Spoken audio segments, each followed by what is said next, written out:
بسم اللہ الرحمن الرحیم۔ دوستو آج دو باتیں کرنی ہیں۔ ایک ہے آزادی نعمت ہے اور دوسرا وطن سے محبت یہ ایمان کی علامت ہے۔ سب سے پہلے وطن سے محبت یہ ایمان کی علامت ہے اور یہ ہمیں حضور اقدس صلی اللہ علیہ وسلم کے عمل سے اور حضور کے فرمان سے ہمیں یہ بات ملی۔ آپ اگر حضور صلی اللہ علیہ وسلم کا عمل دیکھیں تو حضور کا اپنے وطن کے ساتھ محبت کس طرح تھی۔ مکہ سے حضور ہجرت کر رہے تھے تو اس وقت حضور اقدس صلی اللہ علیہ وسلم جا کے بیت اللہ شریف کے سامنے کھڑے ہو کر بیت اللہ کو دیکھ کر فرما رہے تھے، اے کعبۃ اللہ تو بڑا مجھے عزیز ہے اور تجھ سے مجھے بڑی محبت ہے کیونکہ تو میرا وطن ہے، میں یہیں پیدا ہوا، یہیں میں نے جوانی گزاری اور یہیں میں 50 سال گزار کے جا رہا ہوں، اور مجھے دلی طور پر دکھ ہے تجھے چھوڑنے کا کیونکہ وطن سے محبت یہ ایمان کی علامت ہے، لیکن یہاں کے باسی مکہ کے لوگ مجھے رہنے نہیں دیتے، اس لیے میں مکہ چھوڑ کر جا رہا ہوں، لیکن جب زندگی میں اگر مجھے موقع ملا تو میں ضرور تیرے اندر آؤں گا۔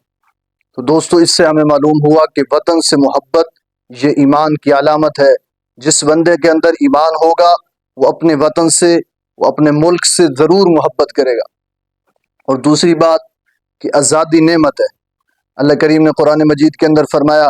کہ وَإِذْ تَأَذَّنَ رَبُّكُمْ لَئِن شَكَرْتُمْ لَأَزِيدَنَّكُمْ، فرمایا اگر تمہیں نعمت ملی اور اس کا تم شکر کرو گے تو میں اس میں مزید اضافہ کر دوں گا۔ تو دوستو یہ آزاد ملک کا مل جانا یہ بھی بہت بڑی نعمت ہے۔ یہ سب سے پہلے جب پاکستان نہیں بنا تھا تو اس وقت یہ مسلمان اور ہندو اور انگریز سب مل کر رہتے تھے، لیکن اس وقت چونکہ اختیار نہیں تھا مسلمانوں کے پاس اور یہ اپنی عبادت کھل کر نہیں کر سکتے تھے، جو کام بھی کرتے چھپ کر کرتے، تو اس کے لیے سب سے پہلے جو مصور پاکستان بنے اور مصور اول حضرت شاہ حکیم الامت حضرت مولانا اشرف علی تھانوی رحمۃ اللہ علیہ نے سب سے پہلے یہ مشورہ دیا علامہ اقبال کو، اور پھر علامہ اقبال یہ مصور ثانی ہے، انہوں نے اس کا عملی نمونہ پیش کرنے کے لیے وہ میدان میں آئے، اور اس کے لیے پھر تقریباً 23 مارچ 1940 کو پاکستان کی ایک قرارداد منظور ہوئی، جس کا مقصد یہ تھا کہ مسلمانوں کے لیے ایک الگ وطن ہونا چاہیے جہاں پر یہ کھل کر عبادت، اپنے معاملات، اپنی معاشرت اور اپنی سیاست اور دوسری زندگی کے تمام جو ان کے امور ہیں ان کو آسانی کے ساتھ یہ گزار سکیں۔ تو اس کے لیے پھر لاکھوں علماء نے، لاکھوں افراد نے اور میری ماؤں اور بہنوں نے قربانیاں پیش کی، اور لوگوں نے کتنی ہجرتیں کی اور وطن کے لیے انہوں نے ماریں برداشت کی، پھر اس کے بعد جا کے 14 اگست 1947 کو ایک آزاد ملک کی حیثیت سے انہیں یہ ایک نعمت ملی۔ لیکن بڑی دکھ کی بات ہے آج ہی ہمیں نعمت مل تو گئی،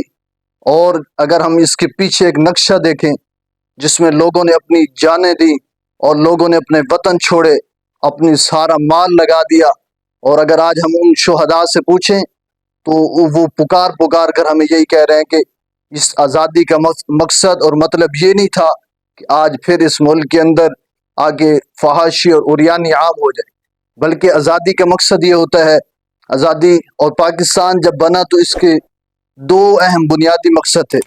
ایک تھا کلمہ طیبہ پر اس کی بنیاد رکھی گئی، اور قائد اعظم محمد علی جناح نے بھی سب سے پہلی جو پارلیمنٹ کے اندر تقریر کی اس کے اندر بھی انہوں نے یہی فرمایا تھا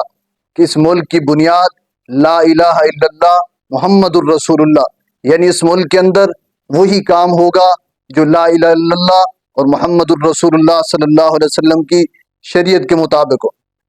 اور دوسرا دو قومی نظریے کے بنیاد پر، یعنی اس کی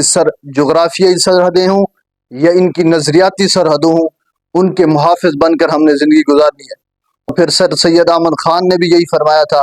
فرمایا کہ مسلمان اور ہندو یہ دو الگ قومیں ہیں، یعنی ان کے رسم و رواج، ان کے طور و طریقے اور ان کے رہن سہن یہ الگ الگ ہے، لیکن بڑی دکھ کی بات ہے کہ آج ہمارا رہن سہن اور ہمارا رسم و رواج اور شادی بیاہ یہ آج ہماری اس ہندو اور اس یہودی کے مطابق ہو چکی ہیں۔ لہٰذا ہمیں اس آزادی پر اللہ کا شکر بھی ادا کرنا چاہیے، اور یہ سوچنا بھی چاہیے کہ اس آزادی کا مطلب اور مقصد یہ نہیں ہے کہ آج اگر ہم دیکھیں عورت روڈ پر آ کر کہتی ہے کہ میں ایک آزاد عورت ہوں تو لہٰذا مجھے آزادی کا حق دیا جائے، یعنی وہ آزادی مارچ کے نام سے نکلتی ہے۔ آج اگر اسکول کے طلباء کو دیکھا جائے تو وہ کہتے ہیں کہ ہمیں آزاد حیثیت سے پیدا کیا گیا تو لہٰذا ہمیں آزادی کا حق دیا جائے، یعنی میرے والدین مجھ سے نہ پوچھیں، میرے گھر والے میرے بڑے مجھے نہ پوچھیں، بلکہ میں آزاد پھروں۔ تو دوستو، اس آزادی کا مقصد یہ نہیں ہے کہ ہم بالکل آزاد ہو جائیں، بلکہ آزادی کا مقصد یہ ہے کہ ہم اس ملک میں آزادانہ طور پر اللہ رب العزت کو راضی کر سکیں، اور اللہ رب العزت اور حضور صلی اللہ علیہ وسلم کی زندگی کے مطابق ہم اپنی زندگی کو گزار سکیں۔ اور ایک بات، دو آزادیاں، ایک ہے جسمانی آزادی اور ایک ہے ذہنی آزادی۔ ہم لوگ پہلے جب پاکستان نہیں تھا اس وقت جسمانی طور پر بھی آزاد نہیں تھے اور ذہنی طور پر بھی آزاد نہیں تھے، لیکن جب یہ پاکستان بن گیا اب ہم جسمانی طور پر تو آزاد ہو گئے تھے،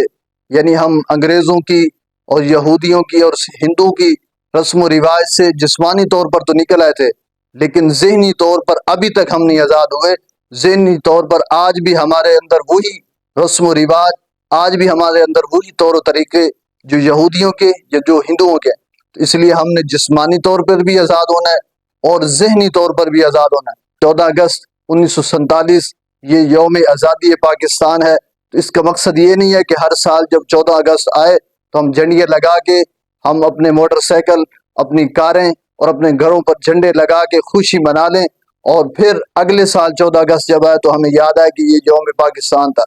دوستو، اس کا مقصد یہ ہے کہ ہمیں ہر وقت پاکستان کی نظریاتی اور جغرافیائی سرحدوں کی حفاظت کے لیے ہمیں بیدار رہنا ہے، اور ہر دشمن سے، اور جو پاکستان کا دشمن ہو یا جو ملک کا دشمن ہو یا اسلام کا دشمن ہو، یعنی اس کا مقصد لا الہ الا اللہ چونکہ تھا، جو لا الہ الا اللہ کا دشمن ہو ہمیں ہر وقت اس پر نظر رکھنی چاہیے۔ انشاءاللہ ہم پاکستان کی نظریاتی اور جغرافیائی دونوں سرحدوں کے محافظ ہم ہیں، اور انشاءاللہ اس ملک کی حفاظت بھی کریں گے اور اس کلمے کی حفاظت بھی کریں گے۔ اللہ کریم ہمیں اپنے ملک سے سچی محبت اور الفت نصیب فرمائے۔ پاکستان زندہ باد، پاکستان پائندہ باد۔